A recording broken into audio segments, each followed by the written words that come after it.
Baik, terima kasih. Di sini saya akan membahas tentang teknologi budidaya community umbi-umbian pada pertanian lahan kering berkelanjutan di Nusa Tenggara Timur. Provinsi Nusa Tenggara Timur merupakan provinsi kepulauan terdiri dari atas dua rangkaian yang membentuk bujur yang disebut bujur dalam dan bujur luar.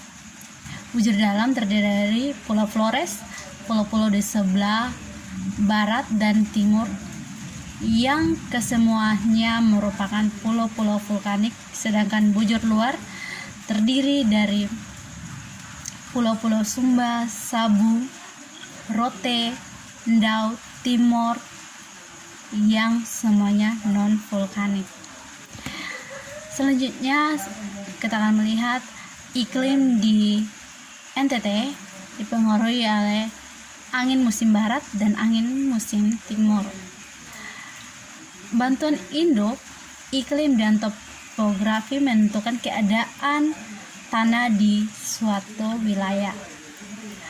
Secara umum, bantuan induk vulkanik menyebabkan pulau-pulau bujur dalam lebih subur dibandingkan dengan pulau-pulau di bujur luar.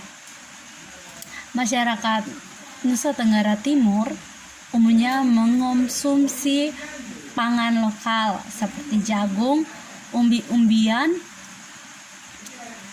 dan kacang-kacangan sebagai makanan pokok mereka. Saat ini ada kecenderungan sebagian penduduk telah mengkonsumsi beras. Teknologi budidaya komoditi umbi-umbian pada pertanian lahan kering di NTT, sebagian besar petani masih menggunakan teknik tradisional dalam membudidayakan tanaman umbi-umbian dengan menggunakan peralatan seperti besi gali, cangkur, dan lain sebagainya. Kita akan melihat kesesuaian lingkungan tumbuh komoditi umbi-umbian. Tanaman ubi jalar dapat tumbuh di dataran rendah maupun dataran tinggi dengan ketinggian 500 sampai 1000 meter dpl, membutuhkan suhu udara PG16 dari informasi teknologi atau KIT. Budidaya tanaman umbi-umbian 21 sampai 27 derajat Celcius dengan curah hujan 500 sampai 5000 mm per tahun mililiter. Optimalnya antara 700 sampai 1500 ml per tahun. Curah hujan di NTT sangatlah kecil, untuk itu kebanyakan umbi-umbian yang ditanam adalah singkong, ubi jalar, kentang, dan lombok. Wilayah NTT sebagian kecil lahan digunakan untuk membudidayakan komoditi ini karena kondisi geografi yang kurang lembab. Budidaya tanaman juga dipengaruhi oleh etnis, budaya, dan agama. Setiap kelompok etnis mengenali setiap jenis-jenis tanaman dengan bahasa daerah masing-masing. Jadi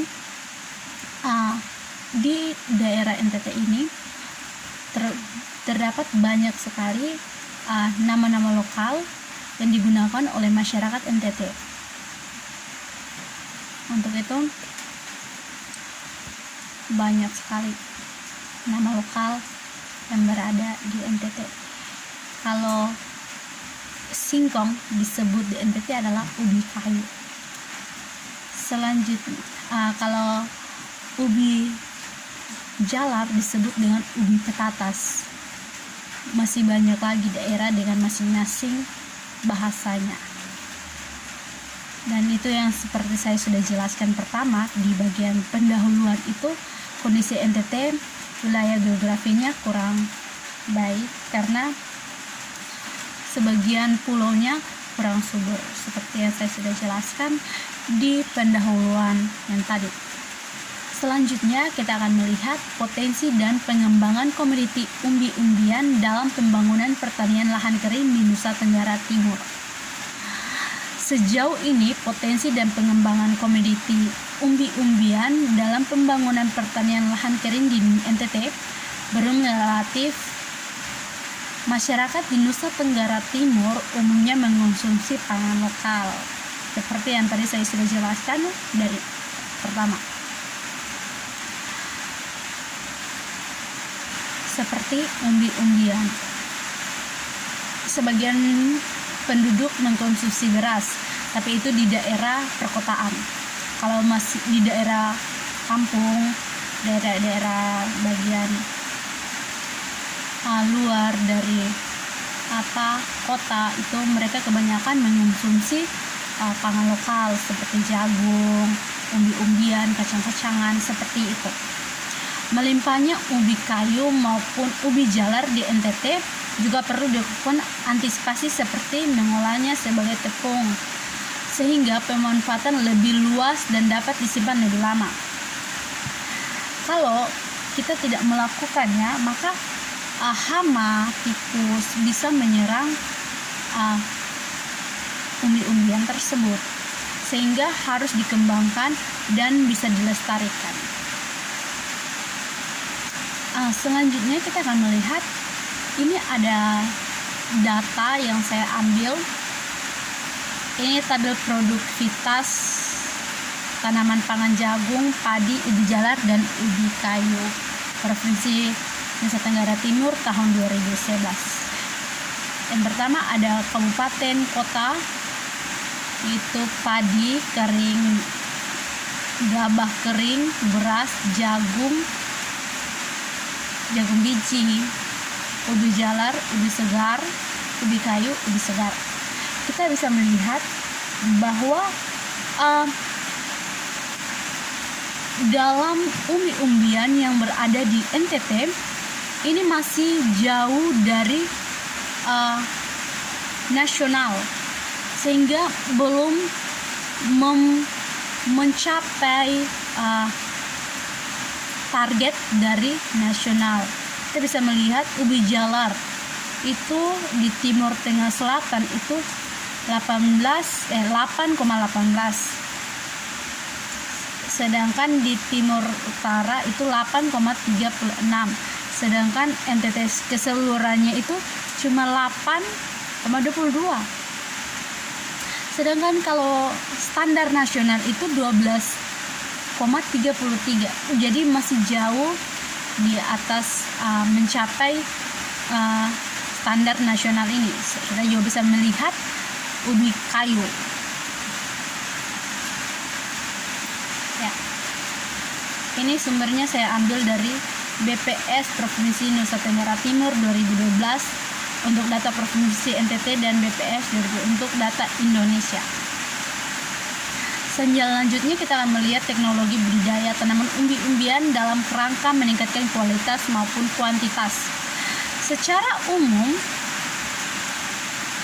peningkatan produktivitas ubi kayu dan ubi jalar dapat dilakukan melalui peningkatan produktivitas atau intensifikasi, terutama pada daerah-daerah sentral, produksi ubi kayu dan ubi jalar yang sudah ada, dan perluasan areal tanam atau panen ke daerah pengembangan baru di lahan kering dan lahan tidur, terutama di luar Pulau Jawa. Untuk memenuhi kebutuhan ubi kayu perlu meningkatkan produksi yang tumbuh secara berkelanjutan 5-7% per tahun. Hal tersebut dapat mencapai melalui peningkatan produksi 3-5% per tahun, dapat perluasan areal 10-20% per tahun. Ada beberapa cara dalam mengembangkan potensi teknologi umbi-umbian dan meningkat kualitas maupun kuantitas. Yang pertama, intensifikasi. Intensifikasi itu ada varietas unggul baru atau FUB. FUB merupakan komponen teknologi produksi yang sangat strategis dalam upaya meningkatkan produksi ubi kayu atau ubi jalar karena berkaitan dengan potensi hasil yang tinggi. Varietasi unggul baru yang mempunyai karakter sesuai dengan kebutuhan dan preferensi penggunaan juga relatif mudah diterima petani dan kompatibel dengan komponen teknologi budaya lain. Kita akan melihat ubi talas bagaimana dapat dibudidayakan di lahan basah dan lahan kering, sedangkan keladi atau kipel dapat dibudidayakan hanya di lahan kering. Talas memerlukan tempat terbuka, sedangkan keladi atau kipul tahan terhadap naungan. Talas beruk lebih kecil dan lebih ramping dibandingkan dengan keladi atau talas yang berukuran lebih besar dan kokoh. Daun talas membentuk lebih membulat dan tangkai pada bagian tengah helai, tepi bagian dasar helai daun. Talas yang dapat di Indonesia dikonsumsi bagian batang di bawah maupun di atas tanah, sedangkan keladi atau kipul yang dapat di Indonesia dikonsumsi pada bagian cabang batang di bawah tanah yang disebut umbi. Itu sedikit informasi tentang talas. Selanjutnya ada dengan jarak tanam. Jarak tanam ubi kayu atau bujala dan sesuai sangat ditentukan antara lain oleh sistem tanam, pola pertumbuhan tanaman, dan tingkat kesuburan lahan. Pada sistem monokultur, penanaman ubi kayu dapat dilakukan pada jarak tanam 100 cm kali 100 cm atau 100 cm kali 80 cm. Ubi kayu dengan pola percabangan di bawah, misalnya varietas Darul Widaya, umumnya ditanam dengan jarak yang lebih lebar, itu sekitar 125 cm kali 125 cm. Untuk tanah yang kurang subur, mendapatkan hasil yang tinggi, persatuan luas ubi kayu dapat ditanam oleh jarak tanam yang lebih rapat. Jadi kalau misalnya seperti yang tadi saya membahas kondisi geografi di NTT, itu sebagian rote itu kan kurang subur karena kondisi geografinya seperti itu bisa dilakukan dengan jarak tanam yang sedikit rapat. Selanjutnya ada pemupukan. Untuk memperoleh hasil ubi kayu yang tinggi, pemupukan sangat diperlukan. Mengingat tanaman ini banyak dibudidayakan pada lahan yang tanahnya mempunyai kesuburan sedangkan sampai rendah seperti tanah alpisol, minerat, aksiol, dan ultisol, karena relatif banyak membutuhkan hara N dan K. Ubi kayu tangkap terhadap pemupukan unsur hara tersebut pada lahan kering bertanah alpisol dipatuk. Pemberian pupuk G sebagai sumber hara nitrogen dan S pada takaran yang meningkatkan dari 50 sampai 100 kg per hektar. Selalu diikuti oleh peningkatan hasil umbi secara yang mengandung padat dapat ditukar atau 0,2 liter per 100 gram dan 0,5 mm per 100 gram. Tanaman ubi kayu tangkap terhadap pemupukan diaplikasikan 2 kali, yaitu pada saat tanam dan umur 60 hari setelah tanam. Pada lahan kering masam di luar Jawa yang tanahnya didominasi oleh ultisol yang banyak mengandung meskipun unsur hara sebagai bahan organik dari segi keracunan.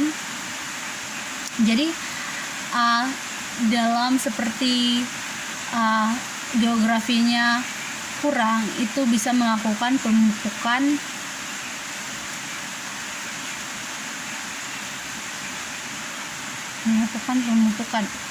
dan bukan saja itu, lebih bagusnya pada saat mau menanamnya diberi pupuk dan setelah itu 60 hari lagi diberikan pupuk. Sekian presentasi dari saya, terima kasih.